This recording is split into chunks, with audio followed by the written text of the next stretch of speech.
Welcome to Count Stacula on YouTube. Thanks for tuning into another one of my videos. Today, y'all, we've got another unboxing of some silver and gold collector coins. Let's dive in.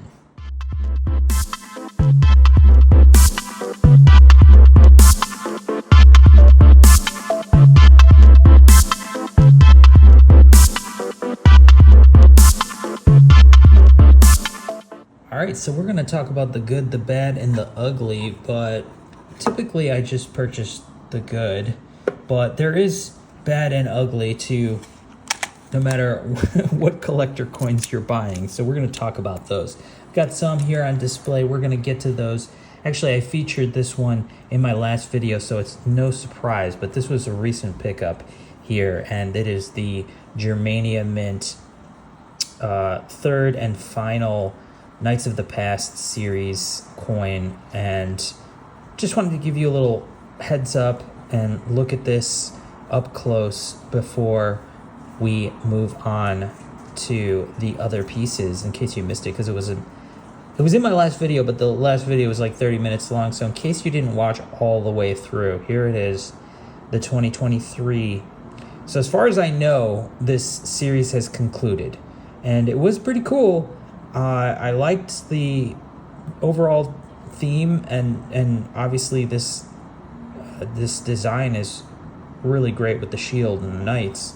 And knights are cool, and yeah, they're often done on coins, often portrayed, but it's not overdone quite as much as, say, dragons or tigers.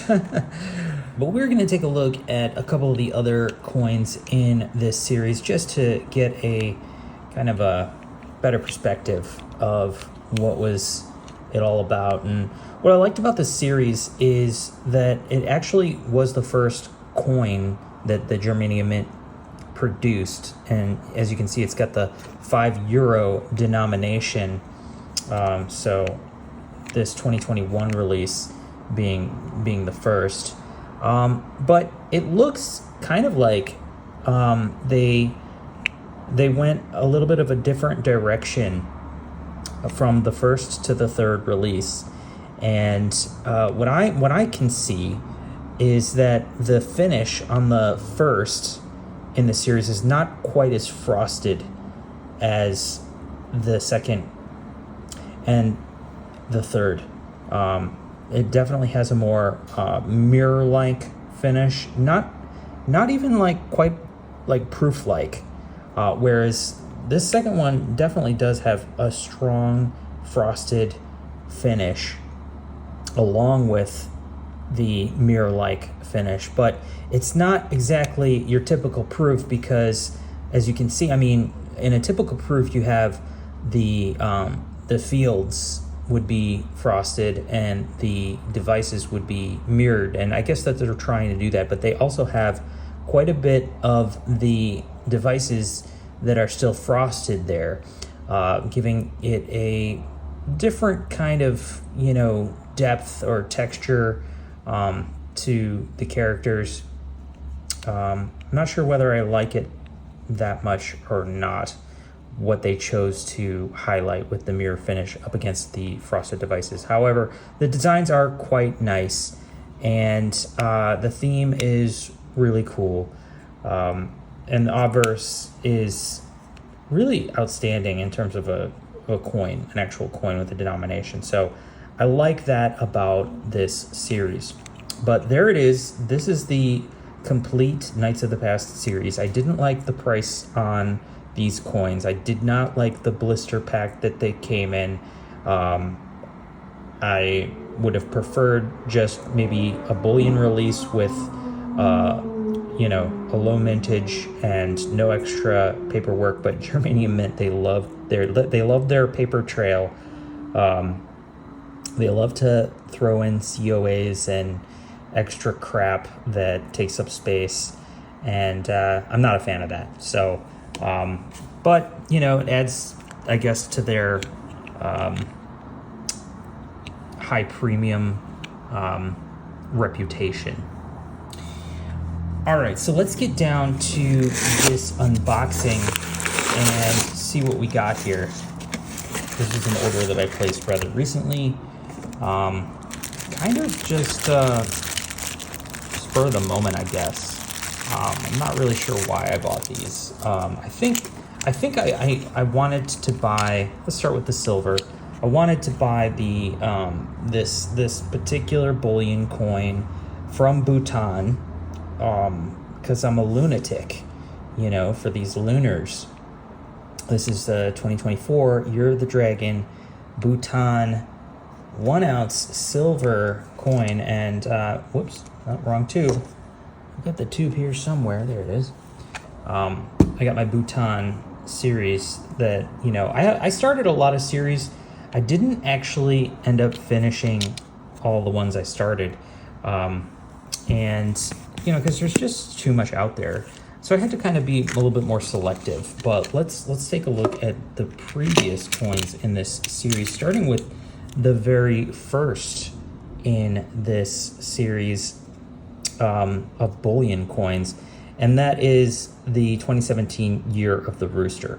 Now, this series started in 2016, and what is really disappointing about it is that they never produced a bullion version for the 2016 Year of the Monkey. So they started it, it wasn't, I guess it wasn't well thought out, because they just came out with the proof monkey, a few thousand coins in gold, silver, and 1 ounce, 5 ounce, and 1/4 ounce gold proof versions. They're very hard to find and extremely overpriced if you can find any of them.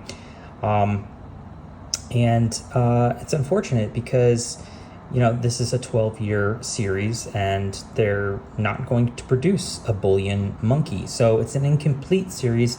And for a lot of completionists out there, that's got to be extremely frustrating, like myself, to not be able to finish a series that you started, even if you wanted to, because they didn't make a bullion version. And trying to buy the proof just really isn't going to give you that sense of satisfaction, because the proof coin does not have this reverse or obverse. It actually has a colorized picture of a place in Bhutan. So it's not, it doesn't really fit the whole series if you were to even bother with trying to go back and collect it. But here we have the dog, we have the rooster, the dog, then came the pig. Another interesting fact about this particular series is that when they did release the first bullion coin, the rooster, 1 ounce, was a mintage of, I believe, 10,000. Okay, but then they just, again, a fact of just not being well thought out, not well planned, for the 2018 and the 2019, they upped the mintage from 10,000 to 200,000. Actually, it might even be more, but I think it could be as much as 240,000 of these. So, and even so, these are still rather rare, because most of them are probably somewhere in Singapore or Asia, and not really trading openly on the Western platforms and markets, secondary markets. So, but there are a few. You can definitely still pick these up. You can even pick up the rooster. This one's quite a premium, but these two are available, going for around $50 a pop. If you see them for more expensive, do not buy them, because a mintage of 200 and plus thousand really just doesn't deserve that kind of premium, even though it's just a few years old. So when they moved on to the 2020 Year of the Rat, you'll notice a difference here is that they went from another not well thought out plan. They went from mirror finish and frosted devices to now just a business strike with a slightly more frosted devices with a business strike or matte field finish to the Year of the Rat. And what else did they change? They also changed the mintage. So they went from 200,000 to 50,000, a much more reasonable mintage. And these definitely became more readily available in the Western markets. I just kept going with the Year of the Ox. I picked up a couple of each, and they maintain that mintage, and the design's pretty nice. So there's that. Moving on to the Year of the Tiger, which was pretty cool. Again, they maintaining the same mintage here and the same business strike style, which I like. And then with last year's release of the Rabbit, which I think looks really cute, we now finally have the 2024 Year of the Dragon, which I think is not quite as cute. And again, why you should not collect this series? Well, again, I think it's not well thought out. The mintages at the start were, again, just all over the place. And the fact that you can never really complete the series in bullion form because there's only going to ever be 11 coins. Just speaks to the fact that it was not well planned out. And that is really common, it seems, among a lot of these mints and coin series. I was actually thinking about making that a topic for another video, where we go into detail about coin series that basically fell off the face of the earth. There are definitely coin series, for whatever reason, that were started with the intention of creating quite a few more in that series, but then they just gave up at the mint. So, but that's modern bullion for you. You know, you can't expect extremely well planned out type series, and you know, I guess they just kind of play to demand with a lot of the stuff that's out there. Anyway, let's move on to the other unboxing. And so you already know that it is a Perth mint piece, and it is got that queen on it, so it must be rather recent. But this is the 2024 actually. And so next year we're going to see the king on all these designs, King Charles. But this is one that I said I probably wasn't going to buy. But ultimately, I think the collector in me just, I don't know, felt like, again, I need to be a completionist for whatever reason, or maybe it just, you know, wasn't a bad deal. So I went ahead and I pulled the trigger on the 2024 Dragon to complete my 1/4 ounce Dragon collection that I have from the Perth Mint Lunar series. So I featured these before recently, but this is the year 2000 Dragon, this is the 2012, and our most recent 2024. Now I have all three in the 1/4 ounce, these being the BU and this being the Perth. So, but these are nice collector pieces. And I usually make fun of people who only buy coins because they have dragons on them. Because it's so trite, you know. They do this all too often. There's like a new dragon coin every other month from these coin series, but it's really just because, you know, it sells. People go nuts over these winged lizards. So there it is. There's the dragon. I get the satisfaction of completing my collection. I guess we can take a look at the other lunar coins in the series, because I did bother to collect them in. I also have the 10th ounce versions.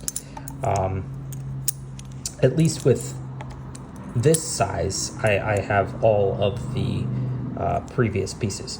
So, and yeah, I featured these recently on the channel, so nothing new here. But since I did pick this one up, I figured why not show off these coins one more time.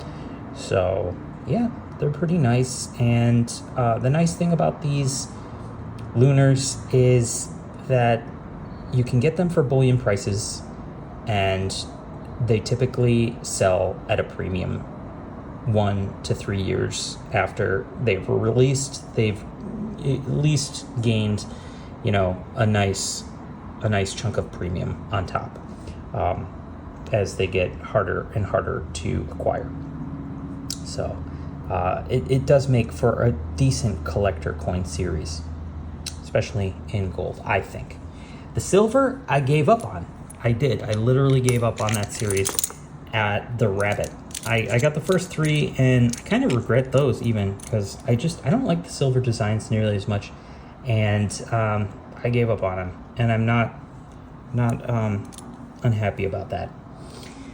So let's take a look at a couple of my 3D printed boxes. In case you don't know, I make these 3D printed boxes to store different types of coins. This one in particular holds your Royal Canadian Mint and Royal Mint coins in Assay, or bars in Assay, and that can be from the 1 gram size all the way up to the 1 ounce size, maybe even larger. I haven't exactly tested larger pieces, but this will hold all your Royal Mint and Royal Canadian Mint sized Assays. I also have another similar box. It is a bit smaller, that holds the Pamp Swiss Assays, and the Pamp Swiss Assays actually are sized like a lot of others, like the Volcambi, the Arger Herreris, and a few others share that same size box. So I do have multiple size boxes for your 20 pack of Assays. Another popular design is the 10 ounce bar box that holds your Royal Canadian Mint and your Royal Mint 10 ounce bar sized bars in capsules. And this one holds 10. I also have a 12 pack, and it's for the same price. Just give you an extra couple of bars to fit in there. I didn't want to put too much more, because putting more than 120 ounces of silver in one of these boxes is probably getting to the limit, reaching the limit there if you drop it, but I also have one smaller size that only holds 5 if your strategy is to stack a little bit less on the bars. So we've taken a look at just about everything I wanted to show, and we talked a little bit about my boxes and some of the lunar series if you're a lunatic like me, and we took a look at the Germania Mint. So today we are not really going to go through any of my poured silver pieces, but know that I've got some really awesome pieces coming soon, some new ones that you haven't seen, and I'm very excited to be able to feature. I'll just show maybe one side, a little teaser for what you might see in silver. But here is one of the newest designs that I have produced and will be in metal. And you're gonna have to wait until maybe it's produced in silver, which won't be long, to see the other side. But as you can see, we've got a really awesome looking wizard. So very cool wizard portrait. All right, and that is going to do it for us today, y'all. Thank you so much for tuning into another one of my videos. Please remember to like, share, comment, and subscribe, and I'll catch you on the next one. This is Count Stacula, Peace.